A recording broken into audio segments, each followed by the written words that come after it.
Hi guys, welcome to Learn Kenyan Law with Wanjiku. I am your host, Wanjiku Mwangi. So for today, we're going to be talking about sports law. And just before I introduce our guest, sports law is a collection of many different types of law that affect our sports industry. And sometimes it might involve things relating to professional athletes, Olympic athletes. It also relates to governing the youth and the amateur in the sports. So of course, there are many different types of law that impact the sports industry. It can be contract law, personal injury law, trademark, criminal law, athletic administration, amongst other things. And for today, I have a guest who is well-versed when it comes to sports law. Karibu sana, Chris. Introduce. Asante sana. Hi guys, my name is Christopher Mondi. I'm a sports agent, sports manager, and a future sports lawyer. I delve into sports issues from I think 2014. Yeah, so I've done a lot of sports projects. I'm the founder of the Dreams Alive Foundation. It's basically a sports charity. We delve into education, sports, and and agriculture. So I'm hoping we're gonna have a good show. Thank you. Thank you so much, Christopher, for coming here today, and we appreciate you. And I like the fact that you're involved in sports, aside from even wanting to become a sports lawyer in the future. So tell us a little bit about sports here in Kenya. Thank you. So generally, sports in Kenya used to be a social affair, but recently, from the 2000s, we can see it being a source of income. It has been commercial. We've seen athletes making it in the Olympics, making a lot of money. The Rudishas, the Eliud Kipchoges, we have Omanyala recently. We have sports clubs like Gor Mahia, FC Leopards, Tusker, and other football clubs. Yeah. Leave alone netball, volleyball, and all the other sports clubs in Kenya that have commercialized the sports. Yeah. It has become a source of income. True. Yeah. So you feel like sports here in Kenya at least has moved a notch higher, aside just from being an extracurricular activity. People are actually able to earn a living from it. Yes, a lot of people are earning, a lot of youths actually are earning a living out of sports. So what I hear you say, Christopher, is that a lot of youth have actually benefited from sports. You know, they're getting payment from sports. They're getting a lot of sponsorships from these bodies that you've mentioned. So our next point of discussion that I'd probably want to engage you a little bit is which body governs sports here in Kenya? Okay, Sports Kenya is the body established under Section 3 of the Sports Act 2013. Okay, so who are they? You know, aside from just being a corporation that is established by the Sports Act, what are their mandate? What is their function, really? Okay, one of the functions, the key function, is to manage sports facilities in Kenya. The other function comes into identification and nurturing talent across the country. Also, they partner with county governments and sports institutions to scout and ensure that the talents they have scouted land into sports clubs. They also build sports facilities, new ones, and they maintain the ones that are there. Yeah. That's interesting because, of course, we have sports centers like Moi International Sports Center, Kasarani, Nyayo National Stadium. So basically, these Sports Kenya is responsible of managing and ensuring that facility is in a good condition, which so far I feel like they've actually done their job. And I also like the fact that you've also talked about, you know, promoting and implementing, you know, talent, you know, scouting for talent and all that. That's also a very important function from where I'm seated from, because how are you going to know someone is talented in Nanyuki if we don't have such a body? So do they have powers? What are some of their powers? Which powers do they have? Of course, under the Sports Act that you've mentioned. Yeah, they have powers. One of them is to appoint agents. They can appoint agents to act on their behalf.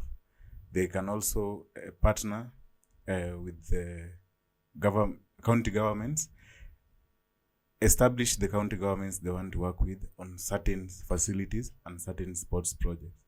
The other power is to build and erect buildings that will enable youths get access to the facilities and be able to nurture talent in particular for achieving the Vision 2030. Yeah. Oh, interesting. And of course, I feel like, of course, they need these powers to move on, because you've said they need to erect buildings, they're able to appoint agents and attorneys.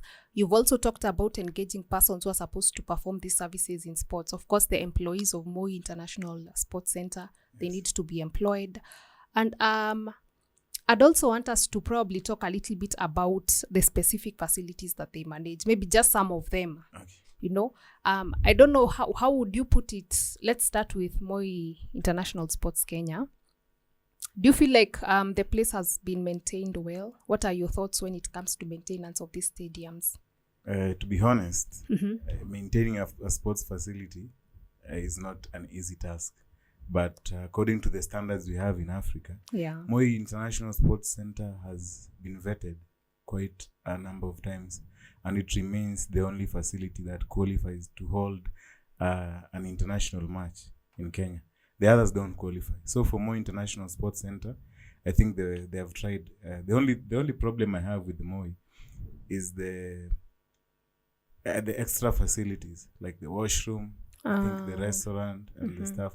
But for the grounds, I think they've done a good job. Interesting. I actually love Moi. The best part of Moi International Sports Center for me is the swimming area, because I'm a swimmer, so I like the swimming area. If they would even charge more, I would be willing to pay, because the place is always clean. You know, there's always staff around. You're guaranteed that there's a lifeguard around, and those are some of the things that we're saying. You know, Sports Kenya has powers to get persons who are supposed to be employed under them. What are your thoughts about Nyayo Stadium? Nyayo Stadium and the Jubilee regime, the Uhuru Kenyatta-led regime, I think they tried to upgrade the facilities. Nowadays, they have the plastic seats all around. The only thing they don't have is the shade for the other side. I was about to mention that. So when you're playing and it's sunny, the fans have to endure the sun. Yeah. But the facilities are okay. The other time they were not qualified to host an international match because of they termed it as other issues. By other issues, they meant the changing room facilities are not up to par. The washrooms around, the drainage facilities, and the fencing around the stadium. They didn't meet the international criteria, so they did not pass the vetting for hosting international matches. So nowadays it's just used for local football matches, handball. I see people play handball, and maybe the basketball.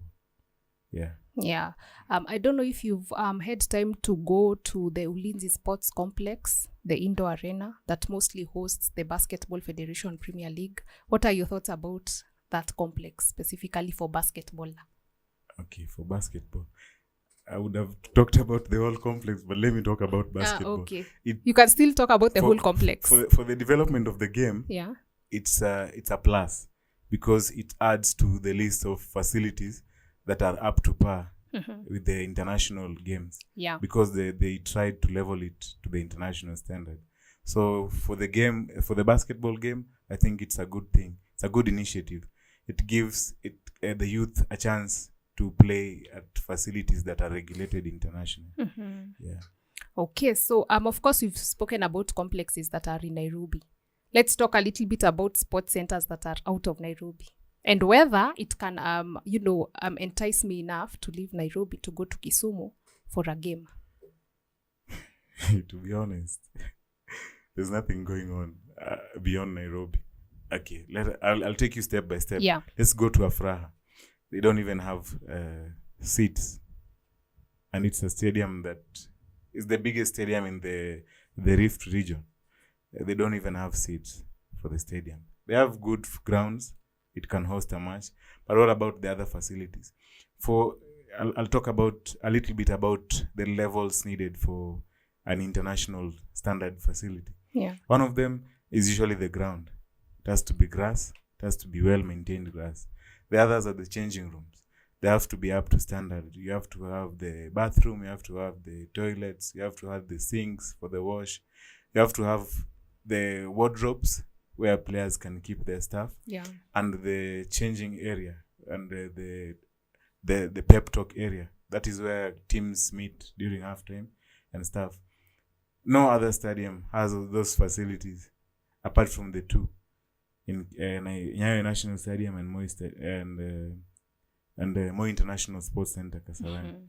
Okay, let's go to Kericho. Kericho, they just have a good facility. It's green. The weather is okay. It's Kericho Green Stadium. Nothing other than that. Fans come and sit on the grass. And those are the things I think there is the time the other government talked about uplifting the standards of the stadium. We have also, let's go to Kisumu, Moi Stadium, Kisumu. We saw the other thing, I think it was more of a PR stunt, where the president allocated money for the stadium in Kisumu. Yeah. And then they just built I don't know. You don't know what to call it. It's like a flat or something. Yeah. And then this other side, people are just standing. Yeah, so we are suffering from that.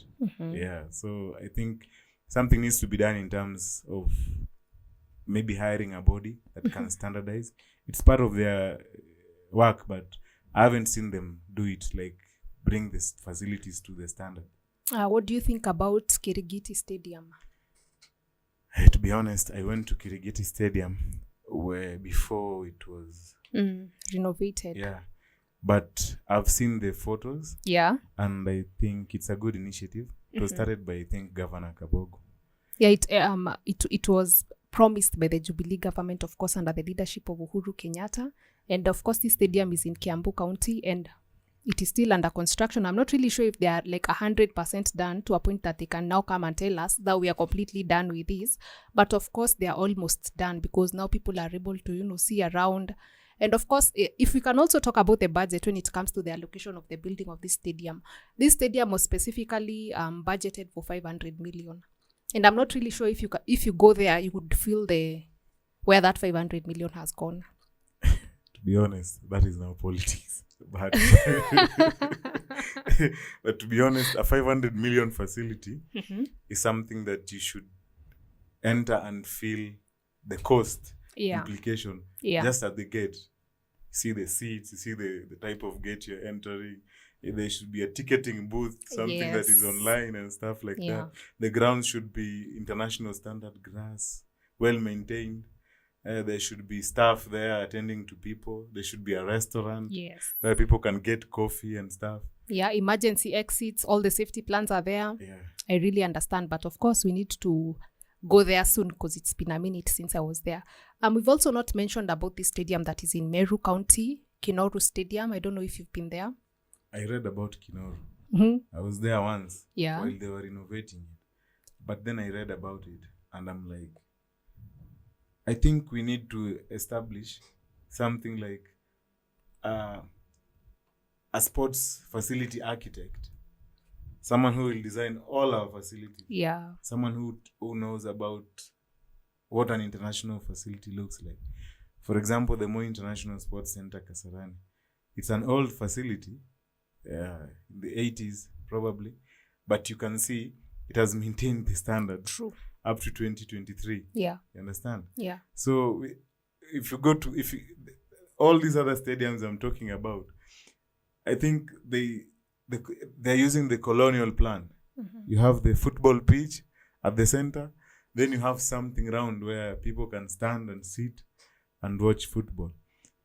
Kinoru, they tried to maintain the grounds so that they could host premier. Actually, there's a time Tusker FC used to play their home matches in Meru. But you come to see the other aspect of football and sports that people don't embrace is the spectators, who are the most important people. They're the guys who bring the income to the stadium. Yeah.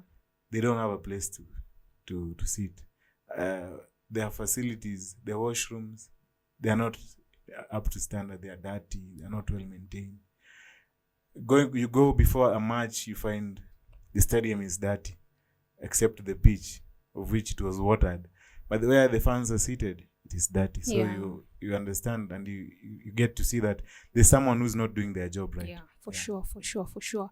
And of course, with this specific stadium, the Kenoru Stadium, it hosts at least 10,000 people. And if 10,000 people are not able to sit in a comfortable place, then that should be a cause of concern, because these are the people who are paying the tickets to come in, and you want them to come next time.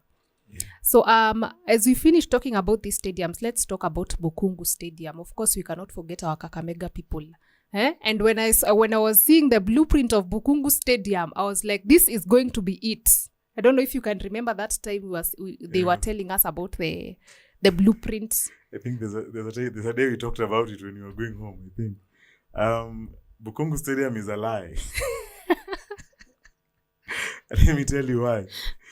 The picture, the 3D, you see the 3D images are Camp Nou or Old Trafford. Yeah. But go to the stadium, it is, I think, another Afra stadium or something. The only thing they did, they made the VIP. Mm-hmm. That is where, where the VIP, who sits at the VIP. Yeah. It is political. I think they made it for the politicians, not for the fans. Unfortunately. They tried to make the grounds, but they haven't been maintained to standard. Mm-hmm. Kakamega Homeboys play their matches there. Mm-hmm. But the few players I know, you can hear them complain about facilities. Yeah. So anyway, of course, now we understand what we mean when we're talking about sports Kenya. Of course, their main theme is that it is more than sports. They are actually more than sports, because you've told us that one of their functions, of course, is to ensure that they are managing this facility well. They're also there to set the stadium standards, of course, and checking on the licenses, and they, inspect the stadium, of course, for the recreational use that is supposed to be doing. Of course, they maintain a sports museum. It is actually more than a sport. Yeah. Only it is more than just sports. And this is going to be it, guys. But if you need more information about Sports Kenya, feel free to read on it, do a little bit of research. Maybe we might be having a representative from that place to tell us more. But we're not saying that they've not worked. Of course, they have clearly done, even if it's some part of their duty, but they've worked at least, because I feel like if they did nothing, we wouldn't be having all these stadiums. A place like Moi wouldn't be as clean. A place like Nyayo wouldn't be whatever it is today. So we're still saying, of course, hongera to them, but we're still saying more has to be done. And if it is the funding they need, they tell us. When it comes to sports, us, we are ready. One of the powers they have is actually they can take loans. Mm-hmm. But the approval of the cabinet secretary, as regulated in the Sports Act, that is one of the powers. So I don't think funding becomes a major issue because of the Confederation of Sports. If it's CAF and they want, for example, if we win a bid to host the FIFA World Cup, FIFA provides money to upgrade the facility, like they did in Qatar, like they did in South Africa. Yeah. You just need to give them the spaces and where you want them to. There's a time we won the hosting of the CHAN that was revoked later. Yeah, I remember. Because the issue was the money. They had an issue actually with the Sports Kenya and the people who manage sports in Kenya and the federation. The money came, but there's a lot of politics. Misappropriation also. Yeah. Mismanagement. Yeah, so you get 3 months or 6 months to the game. Nothing concrete has been done. Yes. So they revoked it and took it to Cameroon, I think, Which was unfortunate, of course, because for us, I feel like if we could only have 6, 7, 8, 9, 10 stadiums like Moi International Sports Center, we would be good to go to even just host an African league. Let us not even say a World Cup for starters. Yeah. But thank you so much, Christopher, for being here. In our next episode, of course, we're still discussing matters sports, and we're going to be specifically talking about how do you register a sports club. We have a lot of youth out here. Maybe they're living in a particular area that has no sports club. How do they register it? And all that. So that's going to be it, guys. Asanteni sana.